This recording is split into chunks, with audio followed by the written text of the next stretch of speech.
और इसी बीच एक बड़ी खबर सहारनपुर से आपको बता दें, जहां से 2 आतंकियों को गिरफ्तार किया गया है। एसटीएफ ने आतंकियों को गिरफ्तार किया। आस मोहम्मद हारिस की गिरफ्तारी हुई है। ये बड़ी जानकारी आपको दे दें, सहारनपुर से 2 आतंकियों को गिरफ्तार किया गया है, जिसमें कि एक का नाम आस मोहम्मद है, दूसरे का मोहम्मद हारिस बताया जा रहा है। तो एटीएस ने बड़ी कार्रवाई की है, आतंकियों को गिरफ्तार किया है। आस मोहम्मद और मोहम्मद हारिस की गिरफ्तारी हुई है। सहारनपुर से बड़ी खबर है, जहां पर 2 आतंकियों को गिरफ्तार किया गया है। एटीएस ने आतंकियों को गिरफ्तार किया। आस मोहम्मद हारिस की गिरफ्तारी हुई है। आपको बता दें कि एटीएस सेंटर वहां बना है। एटीएस सेंटर को लेकर भी राजनीति हुई थी, लेकिन एटीएस को उसी सहारनपुर में बड़ी कामयाबी मिली है। 2 आतंकी गिरफ्तार हुए हैं और एटीएस ने इन आतंकियों को गिरफ्तार किया है। बिल्कुल, तो ये बड़ी जानकारी आपको दे दें, 2 आतंकियों को गिरफ्तार किया गया है। एटीएस ने इन आतंकियों को गिरफ्तार किया, जिसमें आस मोहम्मद नाम का एक शख्स है और एक और शख्स इसमें शामिल है।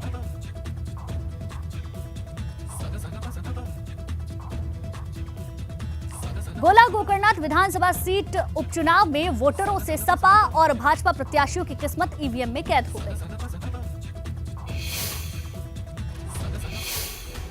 लखीमपुर की गोला गोकर्णनाथ विधानसभा सीट उपचुनाव के लिए मतदान खत्म हो गया। गोला गोकर्णनाथ सीट पर सुबह 7 बजे मतदान शुरू होने के बाद से लगातार लोगों ने बढ़ चढ़कर मतदान किया। पुरुषों ही नहीं बल्कि महिलाओं ने भी पोलिंग बूथ पर पहुंचकर अपने मताधिकार का इस्तेमाल किया। मैंने इस वजह से वोट डाला कि मैं चाहती हूँ गोला में एक साइंस स्ट्रीम का जो है डिग्री कॉलेज होना चाहिए, जिस वजह से हम लोग को बाहर ना जाना पड़े। गोला गोकर्णनाथ सीट से भाजपा प्रत्याशी अमन गिरी ने अपनी जीत का दावा करते हुए अखिलेश यादव पर हमला बोला और कहा कि अखिलेश यादव को पता है कि वो गोला गोकर्णनाथ सीट हार रहे हैं, इसलिए वो प्रचार के लिए लखीमपुर नहीं आए। इलेक्शन उन्हीं का था, उन्हीं का है, हमारा नहीं, उन्हीं का ही इलेक्शन है और इसमें भी वोटों की बढ़ोतरी होगी, उनका रिकॉर्ड बनेगा। शाम 5 बजे तक गोला गोकर्णनाथ सीट पर मतदान प्रतिशत 55% के पार चला गया। हालांकि वोटिंग के दौरान 4 बूथों पर ईवीएम में गड़बड़ी की वजह से मतदान थोड़ी देर के लिए रोकना पड़ गया, जबकि एक बूथ पर फर्जी वोटिंग के आरोप में एक महिला को गिरफ्तार कर लिया गया। इसी बीच सूत्रों के हवाले से बड़ी खबर, गाजियाबाद प्रशासन से चुनाव आयोग की अपील। ईवीएम से नगरपालिका चुनाव की वोटिंग कराने की अपील की गई है। लोनी नगरपालिका के चुनाव ईवीएम से क्यों नहीं, ये कहना है इसी का। गाजियाबाद प्रशासन ने दोबारा चुनाव की तैयारी शुरू कर दी है। 55 वार्ड पर चुनाव करने की तैयारी शुरू कर दी गई है। लोनी के चुनाव में अब इसके बाद देरी भी हो सकती है।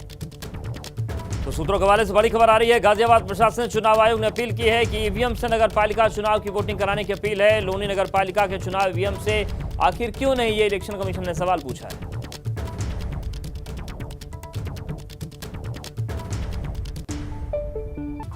गोला सीट पर मतदान के दौरान समाजवादी पार्टी ने गड़बड़ी होने की शिकायत कर दी और चुनाव आयोग से मामले का संज्ञान लेने की अपील की।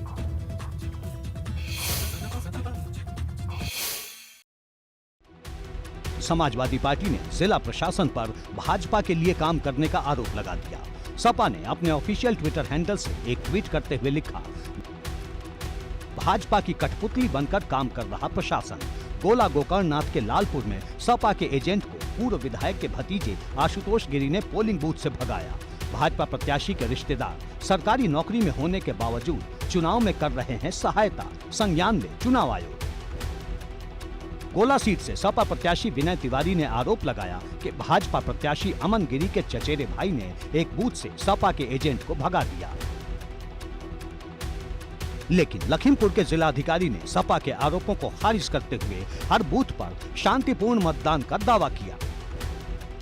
सपा पहले भी भाजपा पर जबरन गोला उपचुनाव में जीत हासिल करने के आरोप लगा चुकी है, जिसे भाजपा ने सपा की हताशा बताया था। और बड़ी खबर गाजियाबाद से है, जहां की अपेक्स सोसाइटी में छात्र की संदिग्ध मौत हुई है। छात्र की संदिग्ध परिस्थितियों में मौत हुई है और फ्लैट की 19वीं मंजिल से छात्र गिरा। बीटेक में पढ़ने वाले छात्र की मौत से हड़कंप मच गया। सिद्धार्थ विहार के नजदीक प्रताप विहार का रहने वाला था युवक। घटना की वजह अभी तक साफ नहीं हुई है। इस मामले में तफ्तीश जारी है।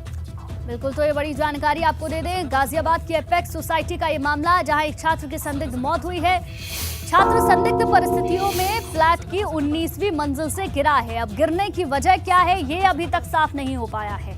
बीटेक में पढ़ने वाला ये छात्र है जिसकी मौत के बाद हड़कंप मच गया है। पुलिस पूरे मामले की तफ्तीश करने में जुटी है।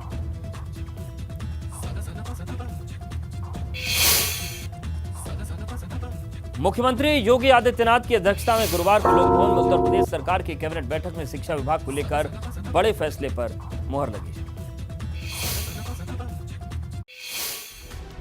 इसमें कुल 22 प्रस्ताव पास किए गए। इनमें सबसे अहम फैसला शिक्षा विभाग को लेकर किया गया, जहां एक बड़े प्रस्ताव को हरी झंडी दे दी गई है। इसके मुताबिक प्रदेश में अब बेसिक और माध्यमिक शिक्षा विभाग महानिदेशक स्कूल शिक्षा के अधीन होंगे। अभी तक इन दोनों विभागों के अलग अलग निदेशक होते हैं। एक महानिदेशक का पद जो अभी तक केवल बेसिक शिक्षा को गवर्न करता था, अब बेसिक शिक्षा और माध्यमिक शिक्षा को दोनों को गवर्न करेगा। सरकार का दावा है कि कक्षा 1 से लेकर 12वीं तक शिक्षा व्यवस्था को बेहतर करने के लिए सरकार ने ये कदम उठाया है। इसके साथ ही पुलिस कमिश्नर प्रणाली का भी पुनर्गठन किया गया। इसके तहत वाराणसी में 12 थाने कमिश्नरेट से जुड़े हैं। लखनऊ के 6 देहात क्षेत्र के थाने भी कमिश्नरेट सिस्टम से जुड़ गए हैं। साथ ही वाराणसी में प्रस्तावित एकीकृत मंडल स्तरीय कार्यालय भी बनाने पर सहमति बनी है। सरकार की तरफ से प्रेस ब्रीफिंग के दौरान वित्त मंत्री सुरेश खन्ना, कैबिनेट मंत्री नंद गोपाल गुप्ता नंदी भी मौजूद रहे। अपना दल एस को राज्य स्तरीय राजनीतिक दल का दर्जा मिलने के बाद पार्टी का पहला राष्ट्रीय अधिवेशन 4 नवंबर को होने वाला है। जहां अनुप्रिया पटेल, यूपी के कैबिनेट मंत्री आशीष पटेल समेत पार्टी के सभी वरिष्ठ पदाधिकारी शिरकत करने वाले हैं। इसके बाद नए राष्ट्रीय अध्यक्ष का चुनाव करेंगे। इसके बाद पार्टी के नवनिर्वाचित राष्ट्रीय अध्यक्ष की मौजूदगी में उनके दिशा निर्देश पर पार्टी की गतिविधियों को और गति देने के लिए आगामी कार्यक्रम भी तय किए जाएंगे।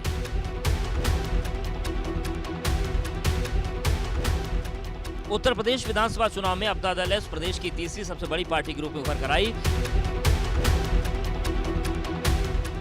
इस ऐतिहासिक सफलता के बाद भारत निर्वाचन आयोग ने पार्टी को राज्य स्तरीय पार्टी का दर्जा दिया है। राज्य स्तरीय दर्जा मिलने के बाद पहली बार अपना दल एस का राष्ट्रीय अधिवेशन राजधानी के लखनऊ के इंदिरा गांधी प्रतिष्ठान में आयोजित होगा। अपना दल एस के राष्ट्रीय अधिवेशन की तैयारियों को लेकर तेजी से काम चल रहा है, जिसके लिए पदाधिकारियों को अलग अलग जिम्मेदारी दी गई है।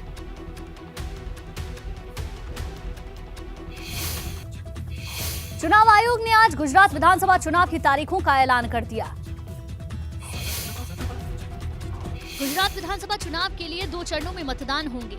1 दिसंबर को पहले चरण का मतदान होगा, जबकि 5 दिसंबर को दूसरे चरण के लिए वोटिंग होगी और 8 दिसंबर को चुनाव के नतीजे आएंगे। The date of issue of notification would be for the first phase 5th of November and for the second phase 10th of November. And date of poll would be 1st and 5th with the date of counting to coincide with Himachal Pradesh on 8th of December. Gujarat विधानसभा चुनाव में चुनाव आयोग ने दिव्यांगों और बुजुर्गों को घर से वोट डालने की सुविधा दी है, जिसके लिए उन्हें एक फॉर्म भरना होगा, जिसके बाद चुनाव आयोग की टीम 80 साल से ज्यादा आयु और 40% से ज्यादा दिव्यांग लोग घर पर ही बैलेट पेपर से अपना वोट दे पाएंगे। गुजरात चुनाव के ऐलान के साथ ही गुजरात में आचार संहिता लागू हो गई है। 14 नवंबर तक नामांकन भरने का आखिरी दिन है, जबकि 17 नवंबर नाम वापसी की आखिरी तारीख है। दिल्ली में फिल्म पुष्पा के स्टाइल में शराब की स्मगलिंग करने वाला गिरोह पकड़ में आया है। दिल्ली पुलिस के आउटर नॉर्थ को सूचना मिली थी कि भारी मात्रा में शराब तस्करी करके बिहार ले जाई जा रही। शराब तस्करी की सूचना मिलने पर पुलिस ने चेकिंग के दौरान एक टेम्पो को रोका, जिस पर लकड़ी के दरवाजों की 6 चौखटें लदी हुई थी, जिनकी जांच के दौरान पुलिस ने चौखट के अंदर से शराब 2000 से ज्यादा मिनिएचर बोतलें बरामद की, जिन्हें यूपी से होते हुए बिहार ले जाने की तैयारी थी। एक टेम्पो को पकड़ा, जिसके अंदर से 6 वुडन डोर मिले, जिनके अंदर कंसील करके 2000 से ज़्यादा विस्की की बोतल्स स्मगलिंग के लिए बिहार के लिए लेके जाई जा रही थी। इसको पकड़ने पे टेम्पो को, लिकर बोतल्स को और इसके साथ में 2 लोगों को अरेस्ट किया गया है। बिहार में शराबबंदी है, इसीलिए बाहर के राज्यों से बिहार तक शराब ले जाने के लिए तस्करों ने दरवाजों की चौखट पर प्लाई लगाकर उन्हें इस तरह बंद किया था कि चौखटों के अंदर कुछ भी छिपाया जा सके। लेकिन तस्करों की चालाकी काम नहीं आई और पुलिस की मुस्तैदी से बिहार तक पहुंचने से पहले ही शराब की एक खेप पकड़ ली गई। मथुरा के वृंदावन में एक होटल में भीषण आग लग गई, जिसमें झुलसकर 2 लोगों की मौत हो गई। आग की लपटें इतनी तेज थी कि देखते ही देखते होटल की ऊपरी मंजिल को अपनी चपेट में ले लिया। इस दौरान काफी देर तक पूरे इलाके में अफरा तफरी मची रही और होटल में ठहरे पर्यटक अपनी जान बचाने के लिए इधर उधर भागते नजर आए। हालांकि मौके पर मौजूद होटल कर्मचारियों ने वहां ठहरे अधिकतर लोगों को सही सलामत बाहर निकाल लिया, लेकिन हादसे में 2 लोगों की जान चली गई।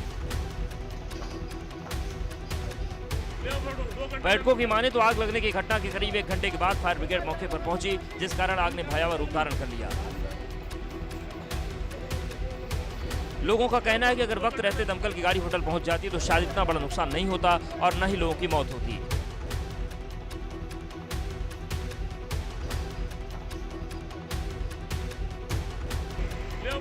बाद में कड़ी मशक्कत के बाद फायर ब्रिगेड के सहारे आग पर काबू पाया गया। फिलहाल आग लगने के कारणों का खुलासा नहीं हो सका है।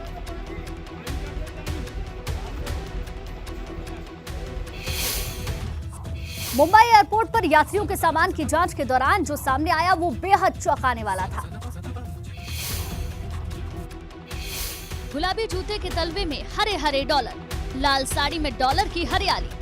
बस देखते जाइए कैसे करीने से डॉलर की तह लगाकर छुपाया गया है। जूतों और साड़ी से इतने डॉलर निकले कि कोई भी देखे तो उसका मन इन डॉलर्स पर डोल जाए। आपने भी एक साथ इतने यूएस डॉलर्स को शायद ही कभी देखा होगा। तस्वीरें मुंबई हवाई अड्डे की हैं, जहां दुबई जाने वाले एक परिवार के सूटकेस से साड़ी और जूतों से इतने डॉलर बरामद हुए हैं। बंधे ये यूएस डॉलर भारतीय रुपए के हिसाब से लगभग 4.1 करोड़ रुपए के आसपास हैं। दरअसल एयर इंटेलिजेंस यूनिट यानी कि AIU को इन डॉलर्स के बारे में गुप्त सूचना मिली थी, जिसके बाद इन्हें पकड़ने के लिए एक अभियान चलाया गया। 3 भारतीय यात्रियों के एक परिवार को इंटरसेप्ट किया गया, जिसमें 2 बुजुर्ग यात्री और 1 पुरुष यात्री शामिल हैं। पकड़े गए 3 यात्रियों को गिरफ्तार कर फिलहाल न्यायिक हिरासत में भेज दिया गया है और जांच की बात कही जा रही है कि इतनी बड़ी मात्रा में डॉलर्स को ले जाने के पीछे आखिर मंशा क्या थी। मुख्यमंत्री योगी आदित्यनाथ ने लखनऊ में अपने सरकारी आवास पर श्री राम चरण पादुका का पूजन करने के साथ ही श्री राम कर्मभूमि यात्रा को हरी झंडी दिखाकर रवाना किया है।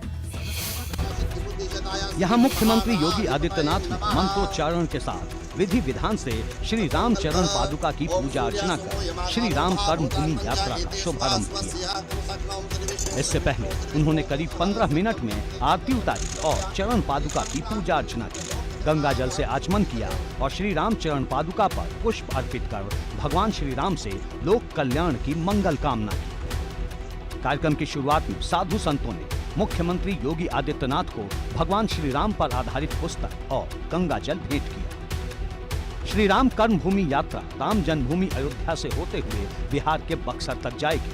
वहां से यात्रा नेपाल के जनकपुर पहुंचेगी। उनके साथ केंद्रीय मंत्री और बक्सर के सांसद अश्विनी चौबे और यूपी के परिवहन मंत्री दयाशंकर सिंह भी मौजूद थे। उन्होंने भी विधि विधान से श्री राम चरण पादुका की पूजा अर्चना की और नारियल फोड़कर श्री राम चरण पादुका रथ को रवाना किया।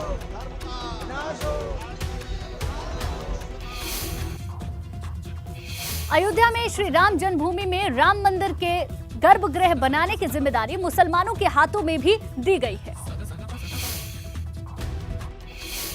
जिसका ठेका आर्किटेक्ट जियाउल उस्मानी कंपनी को दिया गया है, जो अयोध्या के लगभग 850 किलोमीटर दूर राजस्थान के मकराना में पत्थरों को तराश रहे हैं और उसे अलग अलग स्वरूप दे रहे हैं। रामलला के मंदिर में 3 फ्लोर होंगे। हर फ्लोर पर 3 तरह के 8 दरवाजे होंगे। पहला मुख्य दरवाजा, फिर अलग अलग दिशाओं में परिक्रमा वाले एरिया में खुलने वाले 3 छोटे दरवाजे होंगे। उसके आगे बाहरी परिसर, जहां लोग जमा हो सकेंगे, जहां 4 दूसरे दरवाजे खुलेंगे। हर दिशा से रामलला के दर्शन किए जा सकेंगे। राजस्थान के मकराना में सभी दरवाजों के लिए नक्काशी की जा रही है। इसमें हम पिलर बना रहे हैं, मंदिर के दरवाजे बना रहे हैं, रामलला का सिंहासन बना रहे हैं और सीलिंग वगैरह बना रहे हैं, देवी देवताओं के गोखले हैं। रामलला का गर्भगृह पूरा संगमरमर का बनाया जा रहा है। ये काम राजस्थान के 4 वेंडर्स के पास है, जिनमें गजब का तालमेल है। मकराना की अलग अलग कार्यशालाओं से अब तक 7000 घन फुट तैयार पत्थर अयोध्या भेजे जा चुके हैं। कन्नौज में बड़ा रेल हादसा होते होते बच गया। सुबह सुबह मानी मऊ रेलवे स्टेशन के पास गुजर रहे लोगों की नजर जैसे ही रेल की पटरी पर पड़ी, उनके होश उड़ गए। रेल की पटरी है, लेकिन इसमें तकरीबन 1 इंच का फासला है। इस 1 इंच के फासले से कितना बड़ा हादसा हो सकता था, अंदाजा लगाना मुश्किल नहीं। तस्वीरें कन्नौज के मानी मऊ हाल्ट स्टेशन के पास तिखवा गांव की है, जहां सुबह सुबह अचानक कानपुर कन्नौज रेलवे ट्रैक की पटरी का जोड़ खुल गया। इससे दो पटरियां एक दूसरे से अलग हो गई। इस बात का पता तब चला जब स्थानीय लोगों ने रेल के इन दोनों हिस्सों को देखा। संभावित खतरे से लोग सहम गए। आनन फानन रेल पटरी का जोड़ खोलने की सूचना प्रशासन को दी गई। सूचना मिलते ही मरम्मत के लिए रेलकर्मी मौके पर पहुंचे। काफी देर तक पटरी की मरम्मत की गई, जैसा कि तस्वीरों में देख सकते हैं। कड़ी मशक्कत के बाद दोनों अलग हुई पटरियों को जोड़ा गया और यातायात चालू कराया गया। इस दौरान काफी देर तक रेल यातायात प्रभावित रहा। कन्नौज से फर्रुखाबाद कासगंज जाने वाली गाड़ियों की आवाजाही बाधित रही, जिससे यात्रियों को भी काफी परेशानी हुई।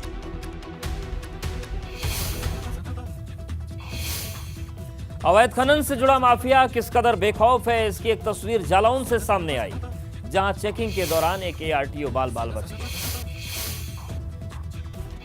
पुलिस वालों के बीच खड़े ये जालौन के ARTO विनय पांडे हैं, जिनकी गाड़ी को अवैध मोरंग लेकर जा रहे एक ट्रक ड्राइवर ने धक्का मारने की कोशिश की, जिसकी तस्वीरें भी सामने आ गई। ARTO को सूचना मिली थी कि बुंदेलखंड एक्सप्रेसवे पर सोरंग लदे कुछ ओवरलोड ट्रक गुजर रहे हैं, जिसके बाद ARTO अपनी टीम के साथ एक्सप्रेसवे पर पहुंचे और एक ट्रक को रुकवाने की कोशिश की। जब हमने गाड़ी को आगे अपनी बढ़ा करके हमारे सिपाही ने इशारा किया, तो वो सीधे ड्राइवर ने कहा कि अगर नहीं हटाएंगे तो मैं गाड़ी को निकाल दूंगा, आप लोगों को धक्का मारते हुए, टक्कर मारते हुए निकाल दूंगा। लेकिन ट्रक ड्राइवर ने रुकने की बजाय ARTO की गाड़ी को धक्का मारने की कोशिश की। तो थोड़ा उससे आगे बढ़ करके एक ट्रक को आगे लगवाया और फिर किसी तरीके से जब गाड़ी को रोकने का प्रयास किया तो ड्राइवर और कंडक्टर गाड़ी छोड़ करके एक्सप्रेसवे से भाग गए। जालौन में मोरंग खदानों में खनन का काम शुरू होते ही खनन माफिया बेखौफ हो चुके हैं और पहले भी चेकिंग के दौरान ट्रक ड्राइवर जानलेवा हमला कर चुके हैं। वाराणसी के काशी हिंदू विश्वविद्यालय में छात्रों और सुरक्षा कर्मियों के बीच झड़प हो गई। इस दौरान VC आवास के आसपास का इलाका काफी देर तक रण क्षेत्र में तब्दील रहा। दरअसल फीस वृद्धि के खिलाफ छात्र VC आवास के बाहर तकरीबन 20 दिन से धरने पर बैठे थे और अपनी मांगों को लेकर नारेबाजी कर रहे थे। इसी दौरान VC आवास पर मौजूद सुरक्षा कर्मियों ने छात्रों से हटने की अपील की, लेकिन आक्रोशित छात्रों ने न उनकी सुनी और वो अपनी मांगों पर अड़े रहे। डंडे के साथ बाद में सुरक्षा कर्मियों ने छात्रों को जबरन घसीटकर VC आवास से बाहर कर दिया। मौके पर छात्र और पुलिसकर्मी के बीच तीखी नोकझोंक भी हुई। आपको बता दें, BHU में फीस वृद्धि वापस लेने की मांग को लेकर छात्र संगठन लगातार विरोध प्रदर्शन कर रहे हैं। इस बीच बुधवार रात आम आदमी पार्टी के यूथ संगठन से जुड़े छात्र काफी उग्र हो गए, जमकर नारेबाजी करने लगे, जिसके बाद वहां मौजूद पुलिसकर्मियों ने छात्रों को जबरन घसीटकर बाहर कर दिया।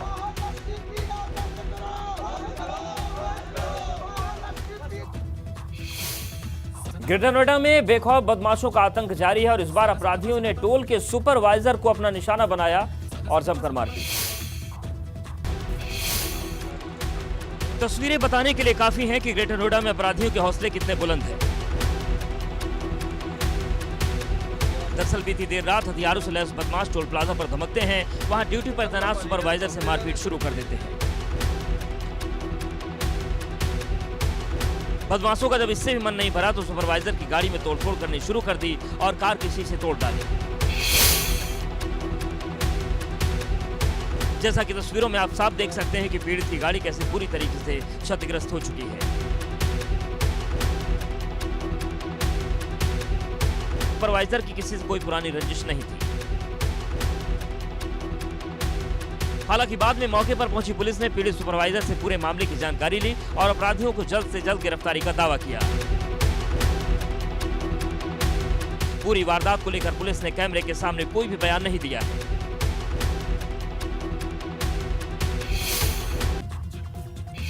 प्रतापगढ़ में एक बड़ा हादसा हो गया, जिसमें बिजली के कई खंभे के तार के साथ ही हाईवे पर गिर गए। ये हादसा प्रतापगढ़ में लखनऊ वाराणसी हाईवे पर हुआ, जब अचानक ही हाईवे के किनारे खड़े एक दो नहीं बल्कि 6 बिजली के खंभे के तार एक साथ ही हाईवे पर गिर पड़े। बिजली के खंभे सड़क पर गिरते ही इलाके में अफरा तफरी मच गई और अचानक खंभे गिरने की वजह से 2 मोटरसाइकिलें खंभे के नीचे दब गईं। बिजली विभाग की इस लापरवाही से नाराज लोगों ने मौके पर हंगामा शुरू कर दिया,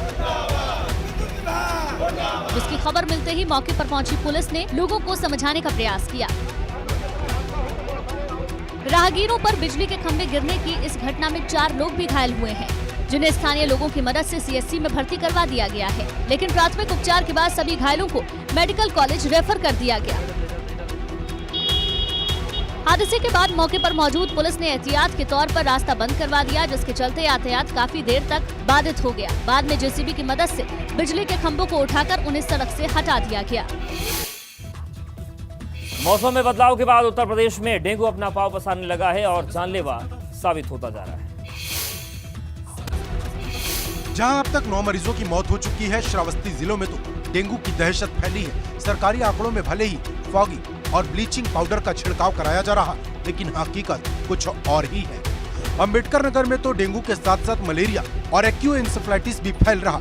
उत्तर प्रदेश में जनवरी 2022 से लेकर अभी तक डेंगू के 6,757 मरीज मिल चुके हैं। जिलेवार आंकड़ों पर नजर डालें तो 7 साल का रिकॉर्ड तोड़ते हुए गोरखपुर में 169 डेंगू पीड़ित पाए गए हैं। कानपुर में अभी तक डेंगू के 163 मरीज मिले हैं, तो बरेली में डेंगू के 190 मरीज हैं। अलीगढ़ में 235 केस, बाराबंकी में 165 डेंगू के मरीज हैं। चित्रकूट में डेंगू मरीजों की संख्या 150 के आसपास है, तो फिरोजाबाद में डेंगू मरीजों की संख्या 200 के पार कर चुकी है।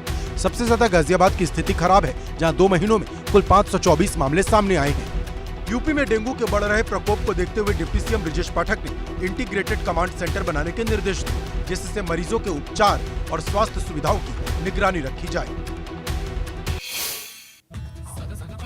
प्रयागराज में डेंगू से एक महिला की मौत हो गई। महिला का पति खुद जिला अस्पताल में फार्मासिस्ट है, लेकिन वो अपनी पत्नी को नहीं बचा सका। मृत महिला का पति जिला अस्पताल में ही फार्मासिस्ट के पद पर तैनात है, जिसका आरोप है कि पत्नी के इलाज के लिए छुट्टी मांगने पर मेडिकल सुपरिटेंडेंट ने उसे छुट्टी नहीं दी और जिला अस्पताल में पत्नी को भर्ती करवाने को कह दिया, लेकिन देर रात इलाज के दौरान महिला की मौत हो गई। हमारे यहाँ के एक फार्मासिस्ट हैं विपिन मिश्रा, उनकी पत्नी बीमार थी और वो छुट्टी के लिए वहाँ पर गए साइसी के पास, उनको छुट्टी नहीं मिला और फिर वो परसों की रात में वो ड्यूटी भी करते रहे, साथ साथ में अपनी पत्नी को यहीं पर एडमिट की है। अपने साथी की पत्नी की मौत की घटना से जिला अस्पताल का स्टाफ नाराज हो गया और अस्पताल के नर्स और स्टाफ तालाबंदी करके प्रदर्शन करने लगे, जबकि मेडिकल सुपरिटेंडेंट ने कहा कि फार्मासिस्ट ने अपनी पत्नी को थोड़ी देर के लिए ही भर्ती करवाया था। दौरान आपने क्या किया? कभी एक बार देखने आई उस महिला को? रात 12 बजे आए या सुबह चली गई? रात 12 बजे आए। ट्रीटमेंट नहीं किया गया है? हुआ है, ट्रीटमेंट हुआ है, उनका इलाज हुआ है। अस्पताल कर्मियों का आरोप है कि उनसे लगातार ड्यूटी करवाई जाती है और एमएस उनकी छुट्टियां मंजूर नहीं करती है, लेकिन मेडिकल सुपरिटेंडेंट ने सभी आरोपों से इनकार कर दिया। वहीं डेंगू के बढ़ते मामलों के बीच उत्तर प्रदेश के दोनों डिप्टी सीएम ने भ्रम फैलाने के आरोप लगाए हैं। प्रदेश के उप मुख्यमंत्री ब्रिजेश पाठक ने आरोप लगाया कि समाजवादी पार्टी राजनीतिक लाभ के लिए डेंगू को लेकर लोगों में घबराहट पैदा कर रही है, क्योंकि अस्पतालों में पर्याप्त संख्या में बेड उपलब्ध हैं। बेहतर करने के लिए हमने सभी चिकित्सालयों को, सभी चिकित्सकों को जो सरकारी क्षेत्र में हैं, 2 घंटा टेलीमेडिसिन के माध्यम से दवाइयां उनको घर बैठे बताने के लिए कहा है और ये भी कहा है कि यह टेलीफोन पर मरीज की हालत सीरियस लगती है तो उसको तत्काल अस्पताल में बुलाकर भर्ती करें। डिप्टी सीएम केशव प्रसाद मौर्य ने भी डेंगू को लेकर सतर्कता बरते जाने की बात की है और ब्रिजेश पाठक के सुर में सुर मिलाते हुए सपा पर भ्रम फैलाने का आरोप लगाया है। केंद्रीय सहकारिता राज्य मंत्री बनवारी लाल वर्मा ने भी उत्तर प्रदेश सरकार की स्वास्थ्य व्यवस्था को बेहतर बताया है। दरअसल प्रयागराज में मंगलवार को नगर निगम का घेराव किया गया था और नगर निगम पर प्रभावी कदम न उठाए जाने का आरोप लगाया था। इलाहाबाद हाई कोर्ट ने भी कहा था कि डेंगू को लेकर उठाए गए कदमों से जमीनी हकीकत बिल्कुल विपरीत है। ठंडक बढ़ने के साथ ही यूपी में प्रदूषण की स्थिति बदतर होती जा रही है, जहां लगभग 1 दर्जन जिलों का AQI 300 के पार है और दिल्ली एनसीआर से सटे हुए जिलों की हवा तो बहुत खराब है। सेंट्रल पॉल्यूशन कंट्रोल बोर्ड के आंकड़ों के मुताबिक दिल्ली और आसपास के क्षेत्र में सांस लेना भी मुश्किल हो रहा है। आज शाम 4 बजे तक बागपत का AQI 352 रहा तो गाजियाबाद के लोनी का AQI 427 था। गाजियाबाद के ही इंद्रापुरम का AQI 412 रिकॉर्ड किया गया। ग्रेटर नोएडा का AQI 437 था तो नोएडा का AQI पूरे प्रदेश में सबसे खराब यानी कि 452 था। ताजनगरी आगरा का 308 था। मेरठ का AQI 344 था, तो कानपुर का AQI 310 रिकॉर्ड किया गया। एयर क्वालिटी इंडेक्स 400 से अधिक होने पर लोगों के लिए खतरनाक साबित हो सकता है। प्रदूषित हवा में सांस लेना मानो सिगरेट पीने के बराबर है, जो छोटे बच्चों और बुजुर्गों के लिए बेहद खतरनाक है। ऐसी स्थिति में मास्क लगाना कारगर साबित हो सकता है, जिससे प्रदूषण से काफी हद तक खुद को सुरक्षित रखा जा सकता है। इस समय ये आबो हवा उन लोगों के लिए बेहद ही खराब है जो लोग इस अस्थमा के मरीज हैं। जो महिलाएं गर्भवती हैं वो भी घर से बाहर ना निकलें।